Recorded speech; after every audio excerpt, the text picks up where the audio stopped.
Many students get stuck in the discussion section for their research paper or thesis. Remember, discussion is not just repeating result, it's explaining them. Hello everyone, I am Dr. Deepa Singh and you are watching MS Bio Learning. आज मैं आपको बताऊंगी how to write a discussion for your research paper and thesis.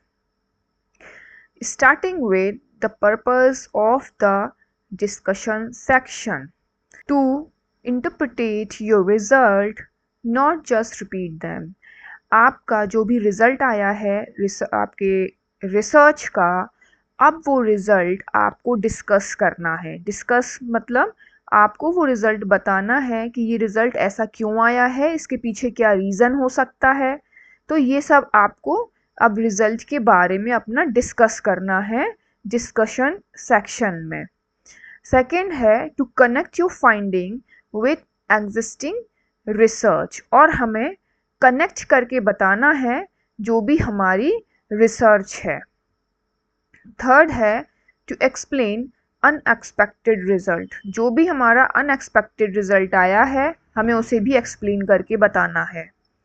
To show significance and contribution of your study. जो भी हमने study की है उसका क्या कंट्रीब्यूशन है, उसका क्या इम्पोर्टेंस है, और importance in term of society, या फिर अगर आप सॉइल पे काम कर रहे हैं, क्रॉप पे काम कर रहे हैं, प्लांट्स पे काम कर रहे हैं, तो कैसे फार्मर्स को फ़ायदा हो सकता है उससे, आपकी रिसर्च का क्या फ़ायदा है ओवरऑल, हमें ये भी डिस्कस करना होगा.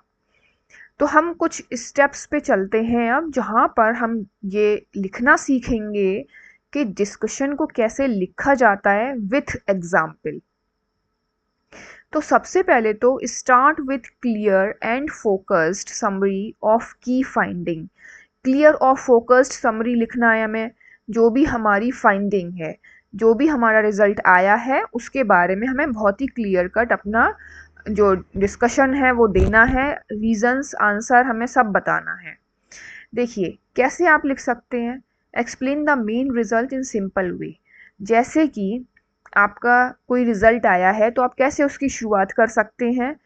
This study found that nitrogen fixing bacteria were more abundant in organically treated soil compared to chemically fertilized soil. तो हमने किसे स्टार्ट किया, दिस स्टडी फाउंड दैट. सो हम यहाँ पे अगर इस तरह की लाइन चूज करते हैं तो हमारा जो डिस्कशन है वो बहुत ही इफेक्टिव लगता है. दूसरा है compare with previous work. Link your result with published literature. Show whether your finding agree, disagree और add something new. It does mean जो भी आपका पब्लिश्ड लिटरेचर है, जो आपका टॉपिक है, जो भी आपका टॉपिक है, आपने उस टॉपिक पे काफ़ी सारे रिसर्च पेपर पढ़े होंगे, काफ़ी सारी रिसर्च की होगी, लिटरेचर सर्वे किया होगा. तो literature survey is very important part. तो मैं यहाँ पे लिटरेचर वर्ड आया है इसलिए मैं आपको बता देती हूँ. Literature survey is very important part होता है आपका जो भी टॉपिक है थीसिस का, रिसर्च का. सबसे पहले आप ये देखिए उसमें करंटली क्या रिसर्च हुई है और कहाँ क्या गैप बचा हुआ है. ये सब बहुत ही इंपॉर्टेंट स्टेप्स होते हैं जो कि मैंने अपने वीडियोस में भी बताए हैं. तो आप रिसर्च से रिलेटेड जितने भी वीडियोस हैं उसमें जाके देख सकते हैं कि मैंने बताया है कि गैप कैसे फाउंड आउट करते हैं और अपना जो रिसर्च है वो कैसे लिखते हैं आगे. तो जो भी पब्लिश्ड लिटरेचर है वो आपको बताना होगा कि देखिए मेरा ये काम या मेरा ये रिज़ल्ट आया है, जैसे कि पीएच इस सॉइल में बहुत हाई आया है, इंक्रीज़ हुआ है पीएच. तो आपको इस तरह के और भी काम मिलेंगे जहाँ पीएच इंक्रीज़ हुआ होगा और उसके क्या रीज़न है वो आपको कंपेयर करके आपको बताना होगा. अगर आपका कोई भी रिज़ल्ट एग्री है, डिसएग्री है या ऐड, मतलब आपका रिज़ल्ट अगर आपने सोचा था क्योंकि आपने लिटरेचर सर्वे किया है, आपने पहले पेपर पढ़े हैं, तो आपको इतना आइडिया हो गया होगा कि पीएच इंक्रीज होगा या डिक्रीज होगा।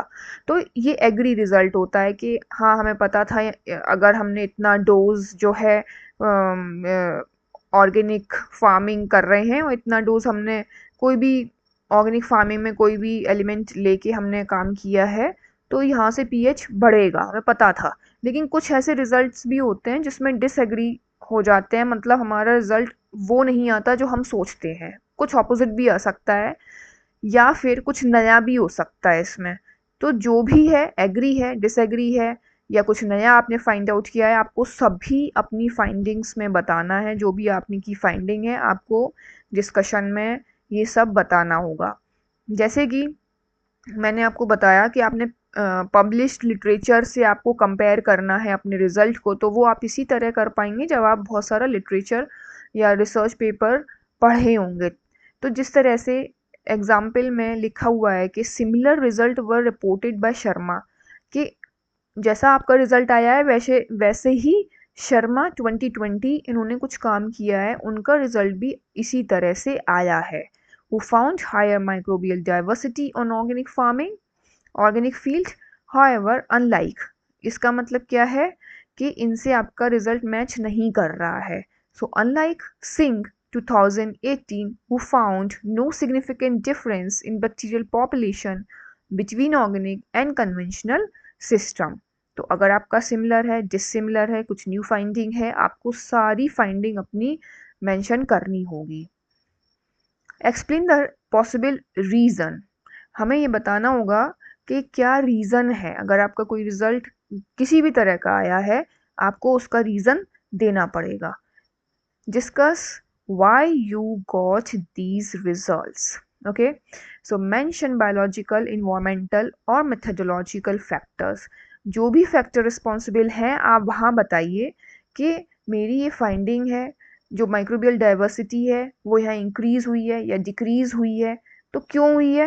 हर चीज़ का रीज़न होता है, क्यों हुई है आपको बताना पड़ेगा क्यों हुई है। और ये क्यों ऐसा हुआ है मैं आपको बार बार बता रही हूँ, ये लिटरेचर सर्वे से ही आता है। आपने जितने अच्छे से रिसर्च पेपर पढ़े होंगे, आर्टिकल पढ़े होंगे रिलेटेड टू योर टॉपिक, आप उतने अच्छे से एक्सप्लेन कर पाएंगे कि क्या रीज़न हो सकते हैं। अगर आपकी जो भी आपका रिजल्ट आया है उसके पीछे क्या रीज़न हो सकता है, ये आप तभी अच्छे से इंटरप्रिटेट कर पाएंगे। तो एग्जाम्पल हम देख लेते हैं। The increase in nitrogen fixing bacteria under organic condition may be due to the higher availability of organic carbon which serve as energy source. तो ये एक रीज़न हो सकता है कि nitrogen fixing bacteria organic condition में बहुत ज़्यादा इंक्रीज हुए हैं क्योंकि ऑर्गेनिक कार्बन बढ़ गया है जो कि एनर्जी सोर्स का काम करता है। तो ये सब चीज़ें आप अपने मन से नहीं बता रहे हैं, आपने भी कहीं ना कहीं से इसको कहीं ना कहीं से आपने भी इसको सर्च किया है और आपने जब अपनी फाइंडिंग में ये देखा कि ये इंक्रीज हो रहा है तो आप यहाँ पे ये रीज़न दे सकते हैं। रीज़न देंगे with reference. Address unexpected result, अगर कोई अनएक्सपेक्टेड रिजल्ट है तो भी आप बताएंगे। Be honest about your result that does not match your expectation.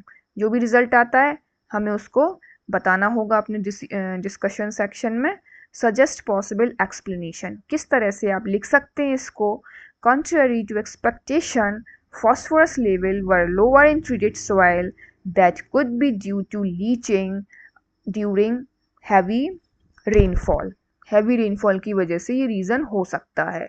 तो इसका भी हमें रेफरेंस देना होगा कि आपने ये कहाँ से देखा या कहाँ से पढ़ा या आपने कहाँ से आपको लगा कि इस तरह का रीज़न यहाँ पे सेट हो सकता है ना। चलिए नेक्स्ट देखते हैं।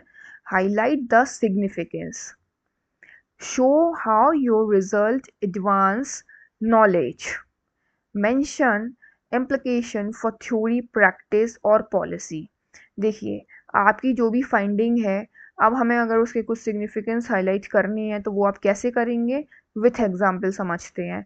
दीज फाइंडिंग सजेस्ट दैट, अब आपने इतना काम कर लिया है और इतना लिटरेचर सर्वे कर लिया है और आपने इतना डेप्थ डेप्थ आपको नॉलेज हो गई है अपने टॉपिक की कि आप ये बता सकते हैं कि organic management practice can improve soil fertility. आपने अपने रिजल्ट में ऐसा देखा है कि आप अब ये लाइन आप बता सकते हैं और ऐसा आप बोल सकते हैं कि organic management practice can improve soil fertility and sustainability, offering an alternative to chemical fertilisers. Okay, चलिए नेक्स्ट, मेंशन लिमिटेशन। अगर कोई लिमिटेशन है आपकी स्टडी की तो वो भी आपको यहाँ मेंशन करना है। सो लिमिटेशन क्या हो सकती है, सीधे हम एग्जाम्पल पे आते हैं। One limitation of this study was that microbial analysis were conducted only in one season. Limitation ये है कि आपके पास मान लीजिए टाइम कम था, ठीक है, 6 मंथ का ही प्रोजेक्ट था, तो आपने क्या किया, वन सीज़न में ही आपने काम किया है।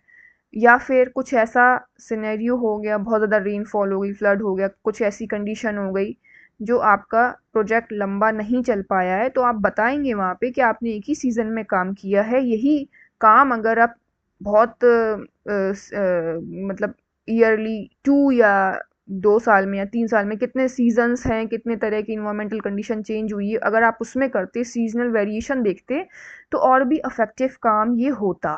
तो आप यहाँ पे ये लिमिटेशन बता सकते हैं।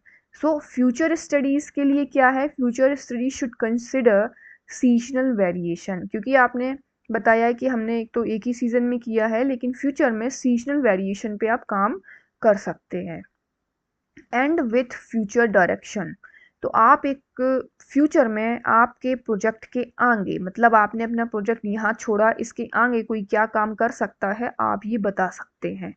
For example, future research should focus on long-term monitoring of microbial diversity under different management practices. So long term में क्या इफेक्ट पड़ रहा है माइक्रोबियल डाइवर्सिटी का, ये आप काम कर सकते हैं।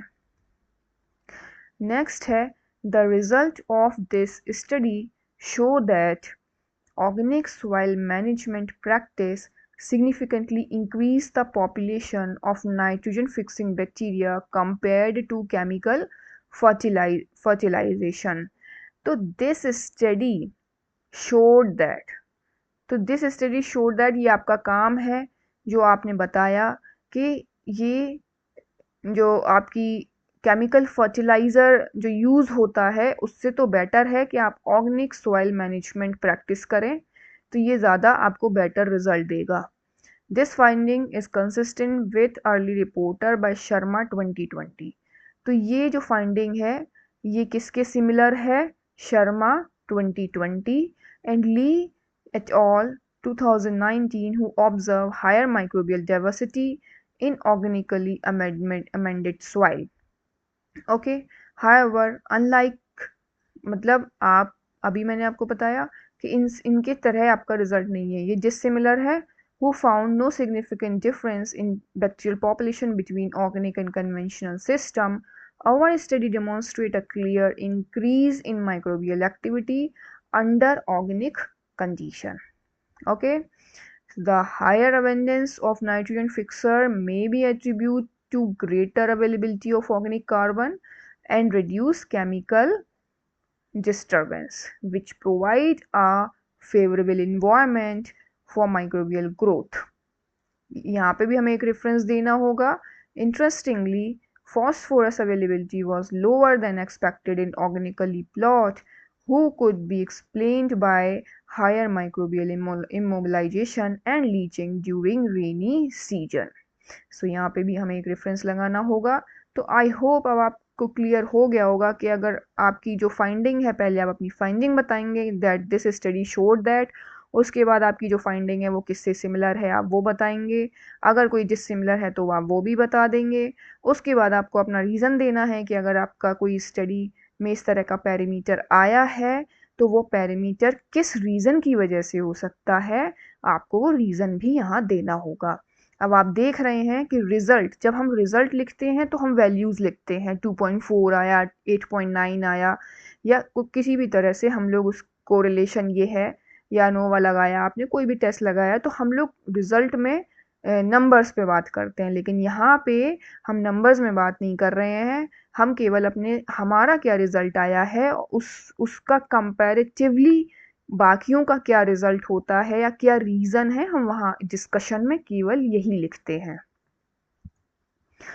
At last, these results highlight the role of organic management in improving soil fertility and sustainability through the limitation of this study. अब यहाँ पे हमने limitation की भी बात कर ली। Was its short duration, one cropping season.